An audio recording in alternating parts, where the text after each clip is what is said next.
Imagine doing everything right, graduating top of your class, and becoming the strongest demon king in history, only to get your head chopped off like a common mob.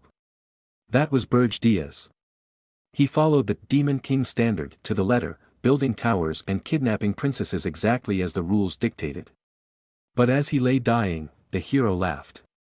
To the humans, the demon king wasn't a threat, he was a personal trainer. His towers weren't fortresses, they were just convenient hunting grounds for loot and XP. In a final act of rage, Berje self-destructs, taking the heroes with him. But instead of death, he wakes up 15 years in the past on his graduation day. When the director calls him to the stage to swear the sacred oath, Berje doesn't bow. He looks at the rules that got him killed and shouts, "The standard is trash. I refuse to follow this garbage." Shocked by his heresy, the Empire exiles him to the deadliest region in the world, Arian. No soldiers, no budget, and no support. But Berje is done being a farm animal for heroes to harvest. He's throwing away the manual. If the world wants a demon king, he's finally going to show them a real monster. The moment reality hit, it hit hard. Not the kind of hit one could brush off with pride or stubbornness, but the kind that shattered years of certainty in an instant. Berje Deias stood there in total denial, unable to comprehend the scene unfolding before him. His mind struggled to process it, as though the world itself had suddenly begun speaking a language he did not understand. He didn't know the truth of reality. The power he was so proud of, the black flame, had been unable to kill the heroes. How, he wondered, trapped in disbelief. How can the sword god of the heroes pierce my scales and my heart? It made no sense to him. By every calculation he had ever made, by every theory he had studied and practiced, this outcome simply should not exist. He was leagues apart compared to everyone else. He had entered the Demon King Military Academy as a top-of-the-line student and graduated as summa cum laude. In the Academy's long history, very few could boast such an achievement, and even fewer had taken the title as seriously as he did. He was the pinnacle of the Demon King standard. This theory had been firmly established by the first Demon King's empire, the founders who laid the foundation of the realm. Berje Deias had researched this theory more than anyone else and followed it to its core, exactly as it was written. To Berje, the standard was not merely tradition. It was law, logic, and strategy combined, something so thoroughly tested that questioning it would have seemed almost ridiculous. Following the standard, he built a tower and kidnapped princesses. He even developed the heroes who came to save them. To be precise, he raised them carefully, the way a farmer might cultivate crops, though the comparison was somewhat unsettling when one considered the eventual harvest. To be a demon king, their anger and sadness were the best pieces of work he could ever have. But killing them too early was a trouble for everyone. Instead, he followed the doctrine, help them grow, and then eat them. The stronger the hero, the tastier they became. It was an unpleasant philosophy to anyone outside the Demon King tradition, but within that tradition it was considered not only acceptable, but efficient. He followed every line of the words better than anyone else. Conquering the world was only a matter of time. He absorbed the abundant sadness and anger of the heroes and countless civilians, becoming the strongest demon king to ever exist. Or so he believed. We move back to the present moment. He is still in denial as he lies defeated. Why, he asks. Why am I the one to fall in the end? How? You demon things always say the same thing, the hero said. Berje Deias was in shock. The hero continued. You are the one who brings this kind of situation upon yourself. Why do you people always look like you can't believe what's happening? Well, I just don't get it. The hero continued his mockery. You demon kings always kidnap the most famous princess and leave us clueless to come and stop you because you made your move. Are you stupid? The bluntness of the question hung in the air with an almost uncomfortable honesty. If I were you, I would have killed the king. Then the kingdom would be pulling into chaos. If I kidnapped the king, it would cause internal conflict because of the humans who are after the throne. But then their anger won't be directed at me, Berje realized. which would result in him not growing as a demon king. It was against the standard. And the standard, unfortunately, had never included a section titled, "What to do when the heroes start thinking logically." That's not all, the hero added. If we don't come to the tower, you send a decent amount of monsters to villages and train us. I can't be more grateful. But if we do come to the towers, it's so much easier. The first floor is full of weak monsters. Everyone gets to train at their own level and develop their skills. To the heroes, the tower sounded less like a fortress of terror and more like a remarkably convenient training facility. He realized the hero wasn't allowed to die halfway in order to gather more energy. He had been careful, exactly as the standard taught him. Now, he lay there with a slashed chest, being stomped upon. When the tower gets boring, the hero said, all we need to do is kill the demon king. Then a new demon king and tower will appear. It's the perfect hunting ground for us heroes. Right, guys? The team responded. Of course. Thank you, Demon King. Thanks to you, we were able to grow up well. You are the best Demon King ever. You were more of a godfather to us than a Demon King. The title seemed strangely affectionate for someone who had spent years trying to kill them. The crowd shouted with malicious intent. These towers were pretty good. Thank you for your effort, Demon King. Thanks for giving us the best hunting ground ever. Godfather? Me? My tower is merely a hunting ground. For the first time, Berje began to suspect that perhaps the standard had left out a few important details. The hero looked down at him. Still, you were actually quite strong. A lot of heroes died this time, and I became famous because of it. Now, goodbye, Demon King. He prepared to take a swing to chop off the head. How dare a hero do this to me? What a joke. To think they can humiliate me like this. What the hell is the Demon King standard then? I can't die in vain. Not like this. I am a Demon King. The blade fell, and his head was slashed off immediately. In his last moment, he said. Those who look down on me will pay. The hero said before leaving. Don't touch his head, okay? His horns are mine. Even in death, a Demon King apparently counted as valuable loot. As the head was chopped, dark purple lightning exploded.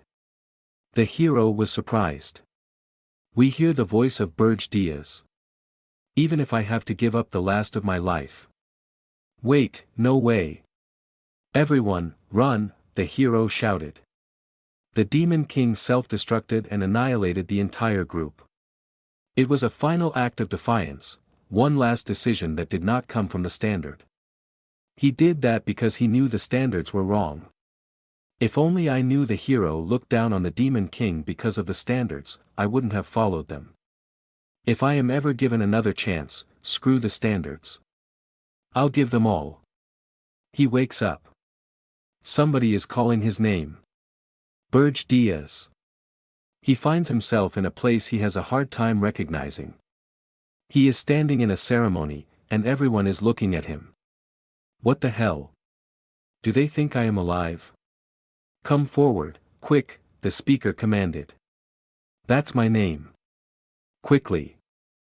Impossible, he thought. This place is. A professor called for him. Berje Deias.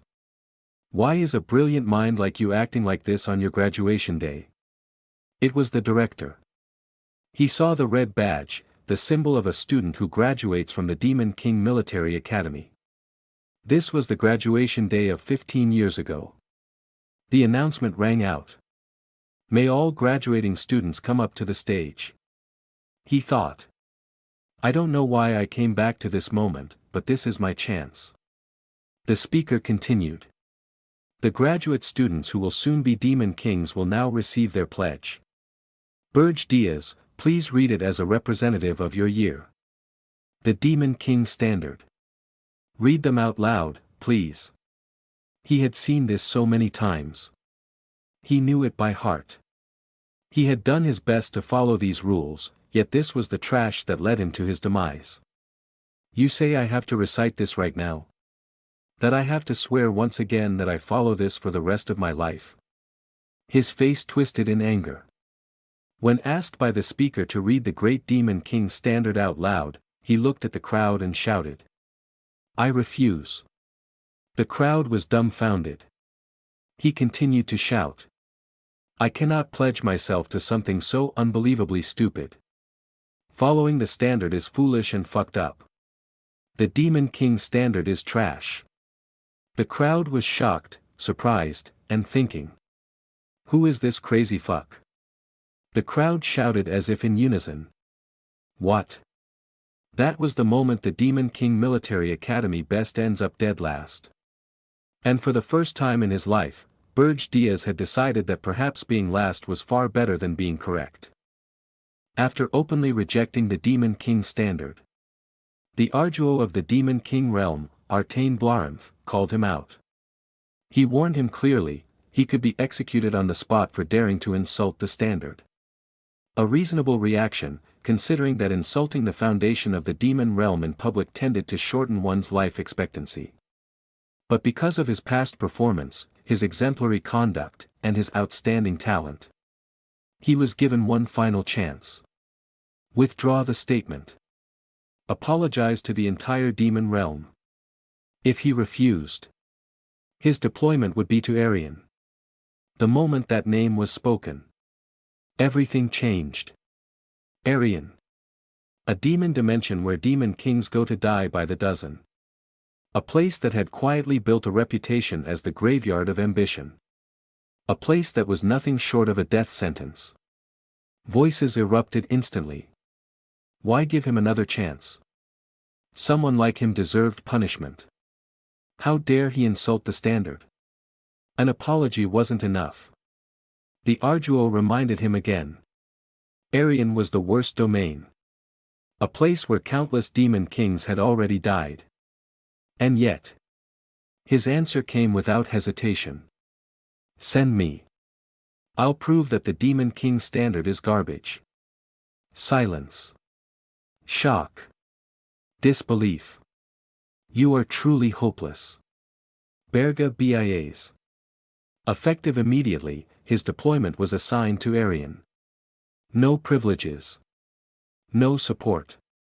No demons would accompany him. And he was forbidden from returning to the demon realm. A punishment carefully designed to ensure two things. First, that he would regret his words. And second, that no one would have to deal with him again afterward. He accepted it. Because after everything he said, this was expected. But one thought stayed in his mind. I'm being sent back there. Aryan. The place where the heroes had killed him. Even before his regression. He had chosen this place himself. Believing that someone like him, the strongest, should conquer the hardest difficulty. That arrogance cost him his life. Too many heroes had already learned how to exploit the Demon King standard. And now, he had another chance. He arrived at the northern continent. Mountains. Snow. Isolation. The sort of place where even optimism would probably freeze to death. And this time, he made a decision. I won't let it happen again. This time, I'll be the one exploiting them. The hero's standard. The scene shifts briefly. Back to the graduation. The top graduates of the Demon King Academy. The academy trained demons to serve the demon realm. And by regulation, the top demon serves the top demon king. Brodon Dyrite graduated as the top demon. He would serve the top demon king, Lord Virgil Bages. Others looked on with admiration. Some regretted not working harder. Some wished they could stand in his place. Because to them, he was exceptional. From the lineage of demonic dragons. A once-in-a-millennium prodigy. Someone destined to be remembered forever. Graduating alongside him was considered a blessing. With him, they believed any dimension could be conquered. Some even imagined their names being written in history beside his. A dream that sounded glorious in theory. Reality, unfortunately, had already demonstrated how fragile such dreams could be. But that version of him was already gone. Back to the present. Everything he once believed in had already been shattered. The standard. His pride. His identity. All of it. Broken. He teleported himself to the northern continent. Arjish Mountain. Deep within its region. And then. Something unexpected. A presence. They said no demon would accompany me. So why is someone here? It was Gordon. Good to see you, Warden. But instead of confidence, Gordon was panicking. Why would you do something like that? What do you mean? He asked. The standard. How could you say something like that in front of everyone? And of all places, Aryan. I'm going to die too. Calm down, he replied. My hair is not the issue right now. Gordon snapped. That made him pause. Was Gordon always like this? Before his regression, Gordon had been calm, confident, reliable. The type of subordinate every ruler wanted beside them in battle. But now, everything felt different. Perhaps fear had a way of revealing personalities that discipline normally kept hidden. Still, Gordon tried to steady himself. It'll be difficult, but with you and me, we can do this. That reminded him of the past. But explaining regression now would only make him sound insane. So instead, he moved forward. The Demon King Standard. The foundation of everything. Rule 1. A Demon King must build a tower. But it cannot be hidden. It cannot be placed in an excessively harsh environment. It must be discoverable by heroes.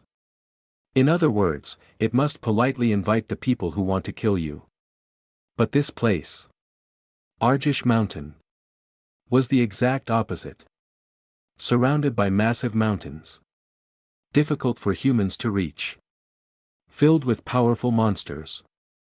Gordon immediately objected. They should move. But the answer was clear. No. I'm building the tower here. And just like that, he planted it. The tower seed entered the ground. Fed with his blood.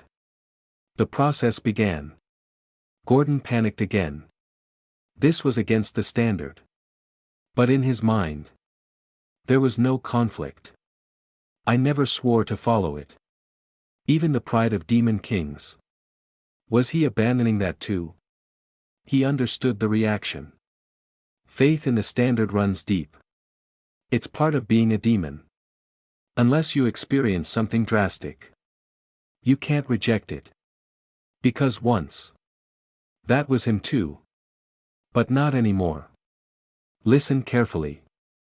The Demon King Standard is garbage. And then, the ground began to shake. A rumbling spread across the mountains. A red energy thread expanded through the snow. Because this place, Aryan, was filled with heroes. Too many of them. A system voice activated. The tower identified its user. Race. Black Paladin Demon King. Demonic Dragon Tribe. Name, Berje Deias. Identification complete. Summoning Tower. The sky trembled. The earth roared. And a massive tower began to rise. That's why demon kings kept dying here. Humans had already figured it out. After destroying countless towers, they understood the system. And turned it against them. In this land, the Demon King Standard no longer worked. It had become the hero's standard. So what did it favor? It didn't matter. The tower was already here. They entered Virgil Bage's tower. Floor 1. And immediately, something was wrong. A normal tower would be filled with monsters. Structured. Layered. Designed to challenge intruders. But here, there was nothing. Completely empty. A tower with no perks. No privileges. No welcome gifts. They moved upward. Floor 5. The Demon King's chamber. Still, empty. Even then, Gordon tried to hold on to something. At least follow the next rule. Rule 2. A Demon King must kidnap a prince or princess. Preferably one closest to the throne. More value. More energy. Gordon stepped forward carefully. May I advise you? He allowed it. The nearest kingdom, Corzin. Kidnap the highest-ranking princess. Absorb their rage. Grow stronger quickly. A plan that sounded perfectly logical, assuming the standard had not already failed several dozen demon kings before him. He expected refusal. But instead, all right. We'll do that. Gordon froze. What? And then, there's a princess I already have my eyes on. I'll go myself. Gordon immediately offered help. But was stopped. You stay. Guard the tower. The Demon King's residence must not be empty. And just like that, Gordon felt relief. He's still a Demon King. Maybe everything earlier was just stress. Maybe this could still work. Then came the question. Which princess?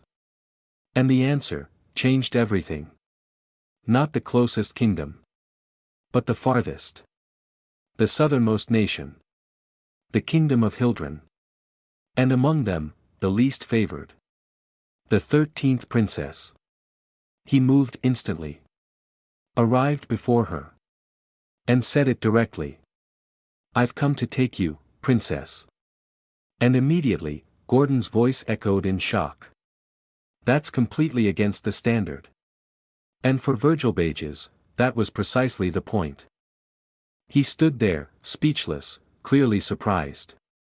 The kind of silence that didn't come from calmness, but from recalculating every life decision that led here. The princess looked at him and asked who he was. He answered directly, he was the Demon King, and he had come to kidnap her. A statement usually followed by screaming, panic, or at least strategic retreat. Instead, she calmly asked if he was sure he could handle her. That question caught him off guard. It felt strange. Almost as if she didn't take Demon Kings seriously at all. Or worse, like she had seen worse management systems before. Still, he answered confidently. Of course he could, he was a Demon King. And then she did something unexpected. She agreed to go with him. Now he was even more surprised. Kidnapping, historically speaking, did not usually include cooperation. She was too calm. Too composed. The kind of calm that didn't feel natural, but prepared. So he questioned her, asking what she was planning. But her answer was simple. As a princess, she had always expected something like this to happen one day.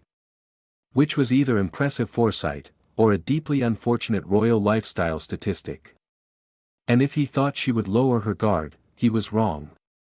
She made it clear, she wasn't naive, and she wouldn't be tricked. There was no plan. No trap. No hidden assassination squad waiting in the curtains.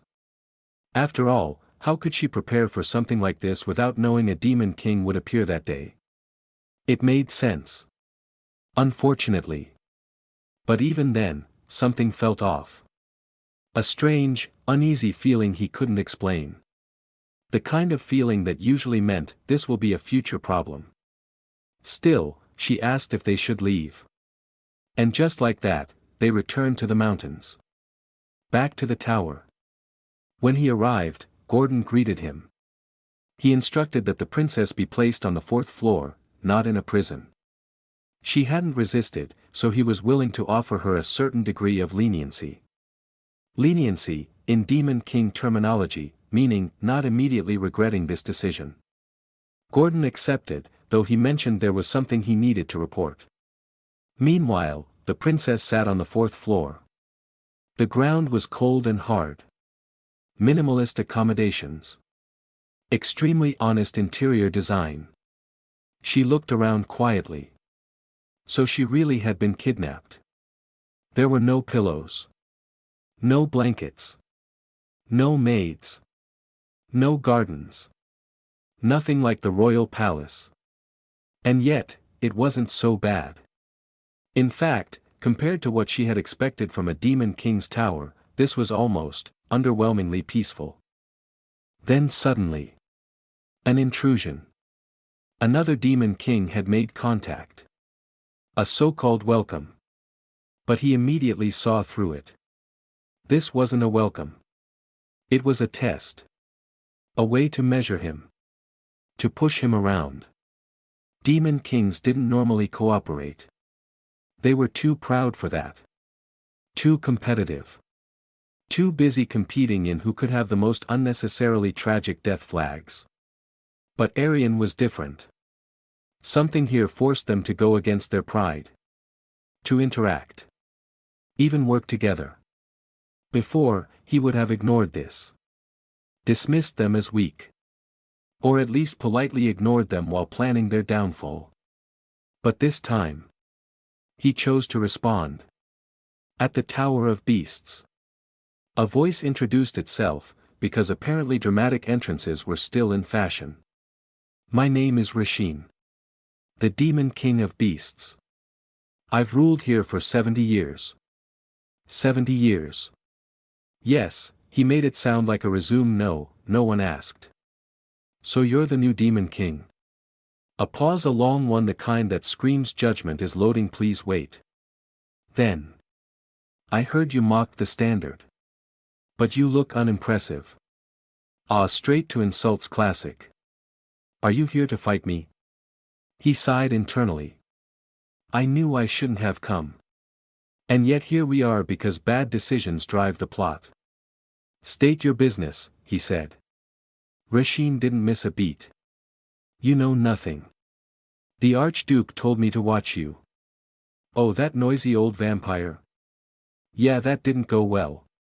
How dare you speak of the Archduke like that?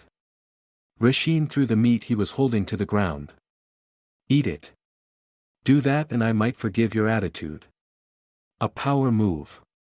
A stupid one, but still, technically, a move.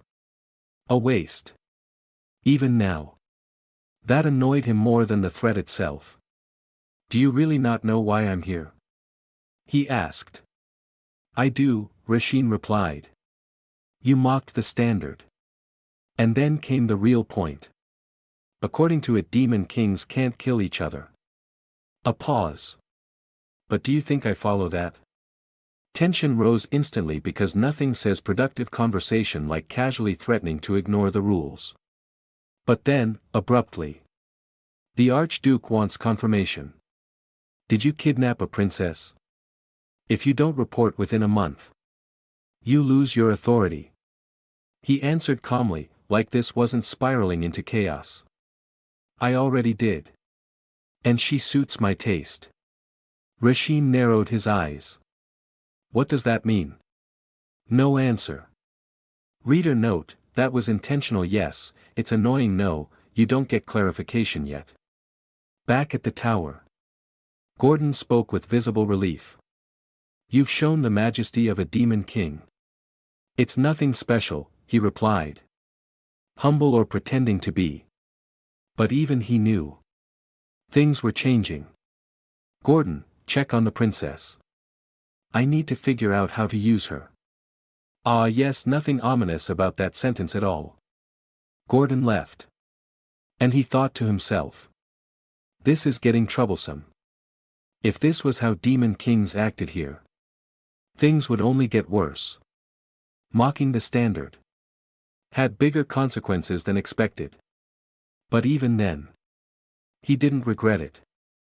I'd rather die than bow to trash. Subtlety. Never heard of it. This time. He would rebuild everything. From the ground up. He calculated the gains. A low-ranking princess would only give a small amount of energy. Safe. Controlled. Predictable. But then. Something unexpected. 13,000 points. He froze. Why do I have this much? Good question, fantastic question, terrible timing. Then. A message. A recording from the Tower of Beasts. Rashin's voice played. Congratulations. Even if our meeting wasn't the best. I'll give you this. As your senior. Senior because hierarchy matters even in passive-aggressive gifts. What you've done in Aryan is impressive. He narrowed his eyes. Something's wrong. When your enemy compliments you, assume disaster is loading. Then. Demon King. Gordon's voice urgent. There's a problem on the 4th floor. He rushed there. And stopped. What the hell? The floor had changed. Completely. What was once cold and empty was now alive. An open sky stretched above. Trees swayed. Flowers bloomed. Life. Inside a magic tower. Yes, that's as wrong as it sounds. And in the middle of it. The princess. Playing. With spirits. Butterflies surrounded her like she'd accidentally unlocked Nature Goddess DLC. He stared. She created this inside a magic tower. That wasn't normal. That required mastery of all 4 elements. And then. It hit him. There was only one person on the continent capable of that. You're not the 13th princess. She looked at him calmly. You thought I was Elena. A pause. Then you are. That's right. My name is Ornane Hildren. I am the first princess. Silence. The realization hit instantly. The Demon King had kidnapped the wrong target. Not the weakest. But the strongest.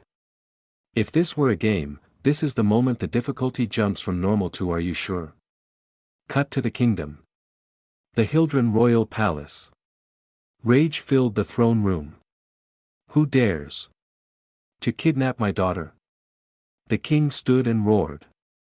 Gather the strongest heroes. Mobilize the entire military.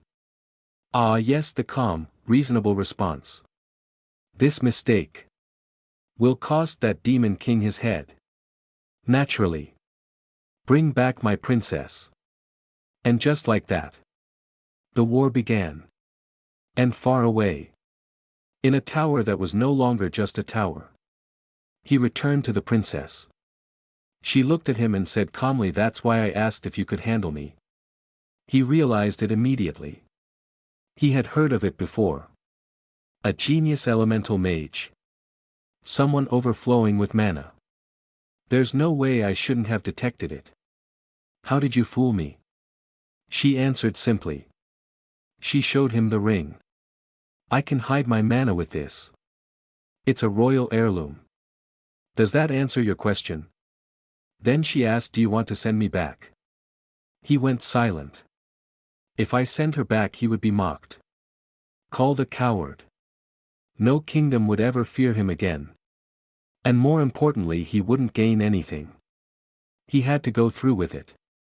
No matter what. Then a system alert. Rage directed at the Demon King detected. Demonic energy points updated. 19,521 points. He narrowed his eyes. This must have singled me out. But his conclusion didn't change. It doesn't matter. Whether you're the 13th princess or not, you're still my hostage. Cut to the kingdom of Hildren. The king roared, kill that foolish demon king. Bring back my princess. A voice tried to calm him. They didn't yet know which demon king was responsible. Search parties had already been sent. But the king snapped back, then find him. My daughter has been taken and you're doing nothing. Then something didn't sit right. Another voice spoke up. Recently a demon king had kidnapped another nation's princess. That demon king had drawn too much rage and was killed by heroes. So why would another demon king do the same thing again? The room went silent. Everyone started thinking. The pieces began to connect. It must be a new one. At that moment new information arrived. Teleportation traces had been found. The direction north. Destination Arjish Mountain. The king repeated it, Arjish Mountain. Cut back to the tower. The demon king already understood. The army will arrive soon. The princess looked at him, don't you think that might be too much for you? But he remained calm, it's fine. The kingdom of Hildren won't be able to come here. He explained it clearly. Arjish Mountain was at the far northern edge. Hildren was at the very south. To reach here they would have to pass through multiple nations. And there was no way every nation would allow an army to pass freely. So they would have to rely on something else. A hero guild. Back in the kingdom that decision was made. Contact the hero guild. But the reaction wasn't what they expected. The princess of Hildren was kidnapped. What kind of crazy demon king would do that? Then the location was revealed. Arjish Mountain.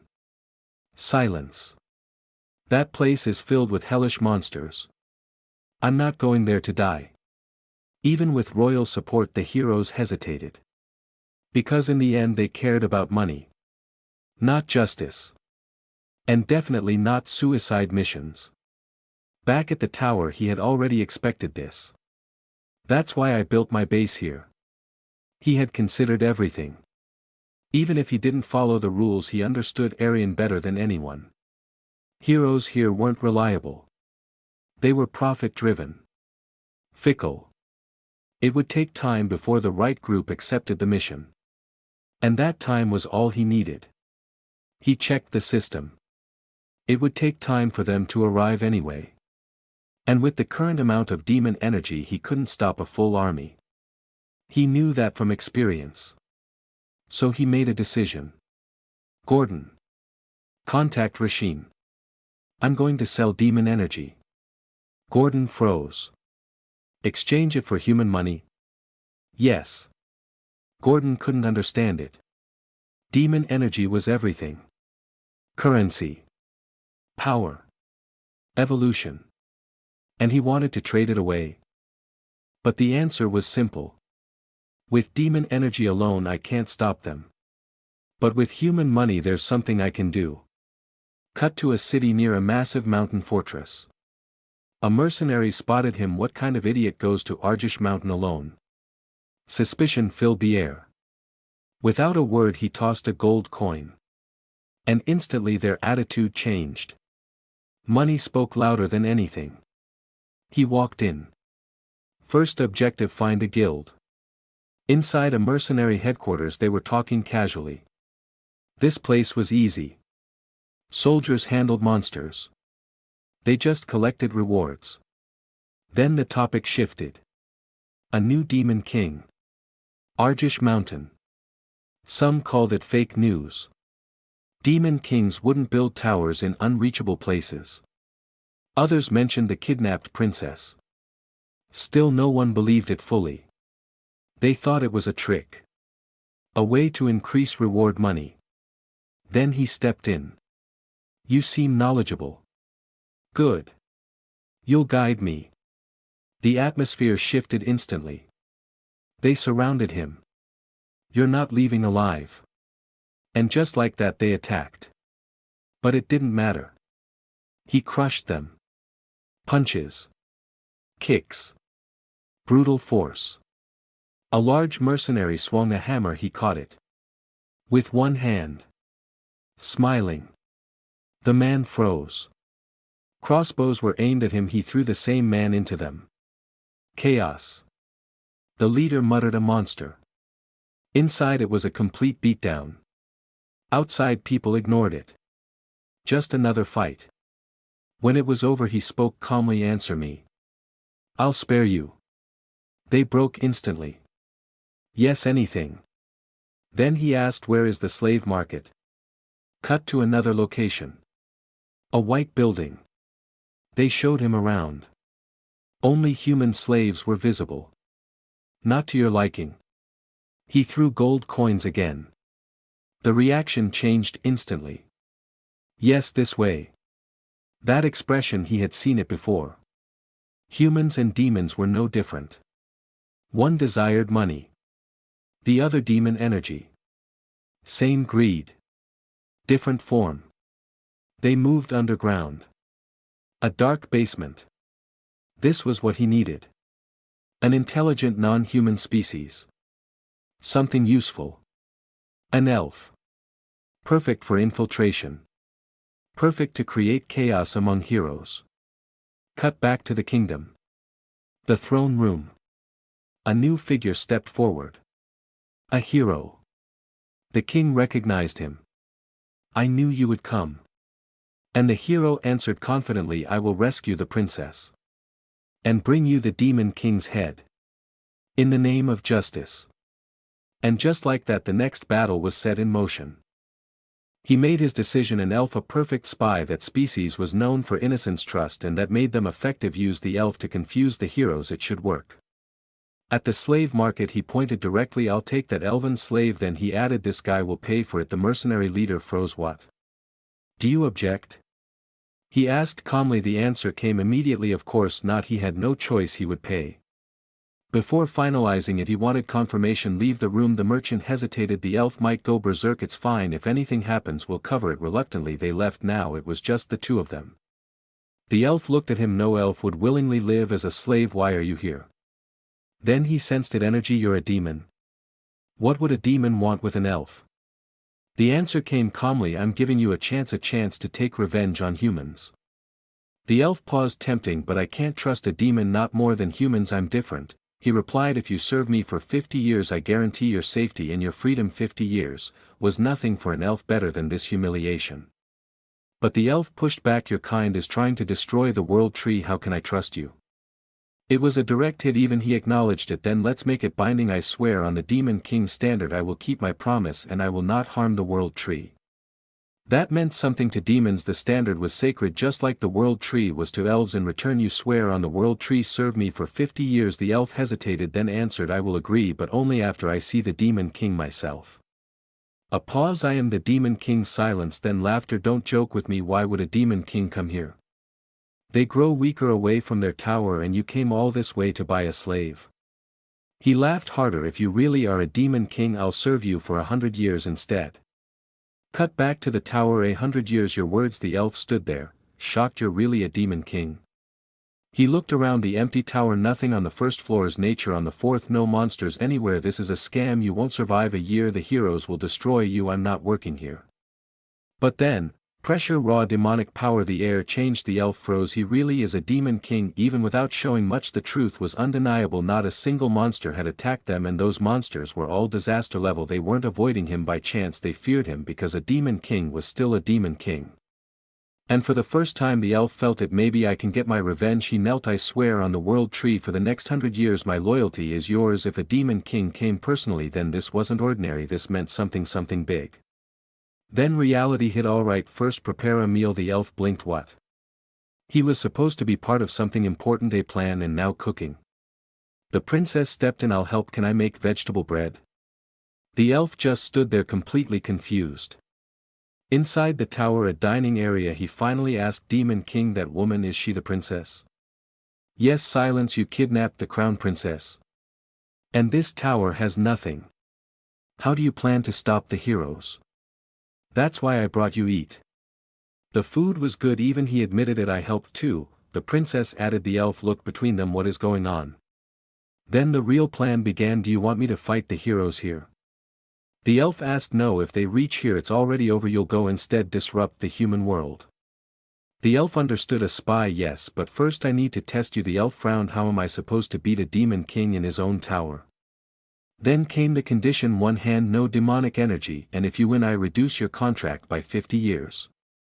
The elf smiled. Then don't take it back later, I won't. He charged fast, precise, even after being enslaved his movements were sharp. He attacked, but the Demon King saw everything. You've improved, but wrong opponent. The elf used vines trapping his legs and went for the final blow. I'm taking my 50 years back. For a moment it looked good. Then don't forget who you're facing. No demonic energy, just control a single movement. Wait, impact. The elf was defeated instantly. Cut back outside mercenary headquarters. The leader greeted him nervously. It's an honor to see you again. I want to hire you for a year. They didn't hesitate. What's the budget? Then a bag of gold hit the ground. Silence. Then instantly will follow you for life. Complete loyalty. Money decided everything. Also add this man to your group. They looked the elf. Hello, my name is Gran. They hesitated, then accepted him just like that. Even if they looked average, they were experienced veterans of this region, perfect for the job. Then came the mission. This is your first task. Investigate the hero, the one chosen by Hildren, and with that the pieces were set: a demon king, a princess, a spy, and a hero about to walk into something far bigger than expected.